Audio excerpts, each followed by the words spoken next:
Good day guys! Napakatagal kong gusto mag-vlog. Nainggit ako sa mga sikat na vloggers dyan. Marami na rin mga vloggers na naging source of income nila ang pagbabablog. Gusto kong maging kagaya nila, pero hindi ko alam saan magsimula. Matagal ring pinag-isipan ko to at matagal ring nag-fail ako. Maraming attempt ang ginawa ko. Sabi nila, pakapalan lang ng mukha ang pagbablog. Kaya ngayon, kinapalan ko na ang mukha ko. Sabi ng maraming mentors na kailangan mag-execute para maging successful. Hindi pwede palagi lang tayong plano ng plano sa buhay at wala namang ginawa. Totoo nga yan guys, palagi tayong nag-daydreaming na maging successful tayo sa buhay, pero wala namang ginagawa. Walang aksyon sa buhay. Kaya ito, inaksyonan ko na mag-vlog. Kinapalan ko na ang mukha ko. Hindi pa tayo successful guys, pero may malaki tayong pangarap. Pangarap sa pamilya natin na makahaon sa hirap. Kagaya mo rin ako, bumabangon para maitawid ang pamilya sa kahirapan. Kaya sa vlog na to, gusto kong ma-encourage ko kayo sa mga maliliit na successes na ginagawa natin para maabot natin yung pinapangarap natin sa buhay. Ang trabaho ko pala ay graphic designer sa isang pribadong kumpanya. Masaya naman ang magiging graphic designer guys. Matagal na akong graphic designer, almost 11 years na. Ang tagal na no? Mag-ala tayo ng time. Gagawa ako ng channel para turuan ko kayo mag-design. Uwian na guys, malapit na ang 6:30 PM. Namiss ko na ang pamilya ko sa bahay. Naging inspirasyon ko talaga ang pamilya ko para maging successful. Sabi nila ang success sa buhay ay nakasalalay sa sipag at tiyaga mo. Kaya babangon tayo at abutin ang mga pangarap natin sa buhay. Huwag tayo mag-give up sa buhay. Malapit na mag 6:30 PM. Ito yung oras ng end of duty ko.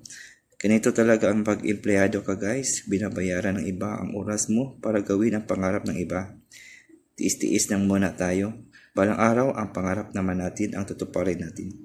Pagtatrabahuin natin yan. Sipag lang at tiyaga ang puhunan dyan. At syempre, diskarte rin at may aksyon at may mataas na pangarap. Mangarap rin kayo guys. Huwag kayong makontento na dyan lang kayo. Lahat tayo ay mayroong 24 hours sa isang araw. Huwag niyong sayangin ang buong araw niyo na wala kayong natapos kahit maliit na pangarap niyo. Gagawa kayo ng maliit na successes. Yung mga task na magbibigay sa iyo ng katuparan sa tagumpay niyo. Ibahagi ko sa vlog na ito ang mga maliliit na tagumpay na ginawa ko. Kaya i-follow niyo ako at mag-subscribe rin kayo. Kaya ayan guys. Mag-log out na tayo. Normal talaga sa mga empleyadong magkipagsiksika sa jeep. Wala tayong magagawa dyan guys. Tiis-tiis muna tayo. Buti na lang, hindi malayo ang bahay namin from workplace. 15 minutes lang ang biyahe. But need ako mag-double ride. Okay lang ito kaysa magkipagsiksikan ako sa traffic. Kaya guys, kapag empleyado kayo at nag-upahan kayo, suggestion ko po na malapit lang yung inuupahan nyo sa workplace nyo. Dahil, una, makatipid kayo sa time, at the same time, makatipid kayo sa pamasahe. Malapit na tayo sa bahay guys. Umuupa pa rin kami ng bahay guys. Pangarap lang namin ng asawa ko magkaroon ng sarili naming bahay. Alam nyo ba na pang 12 times na namin lipat ng bahay? Mahirap talaga na wala kang sariling bahay guys. Kaya pinagsikapan namin ng asawa ko na makabili kami ng bahay in God's time. Ito na tayo guys, yung tapat ng bahay namin na nag-put up kami ng asawa ko ng maliit na tindahan.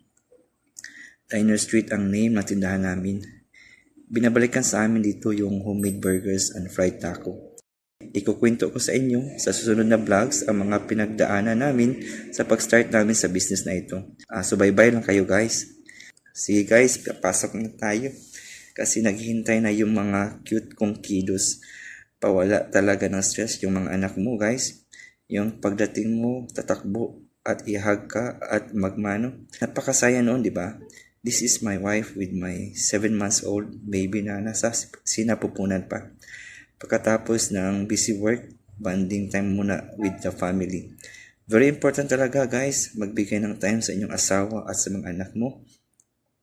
Kasi napakabilis ng time. Yung time na bata pa sila at gustong makipaglaro sa iyo, huwag mong sayangin yon. Alam ko busy tayo naghahanap ng pera. busy sa trabaho at negosyo. Pero yung time sa family, huwag natin kaligtaan yan. Kung alam nyo lang guys na kunti lang yung time kung naibigay ko sa mga anak ko. Siguro from Monday to Friday, 2 hours lang yun naibigay ko sa kanila. Dahil may trabaho at may konting negosyo. Kaya sinusulit ko ang oras na ito na magkaroon ng playtime sa kanila at maturuan sila.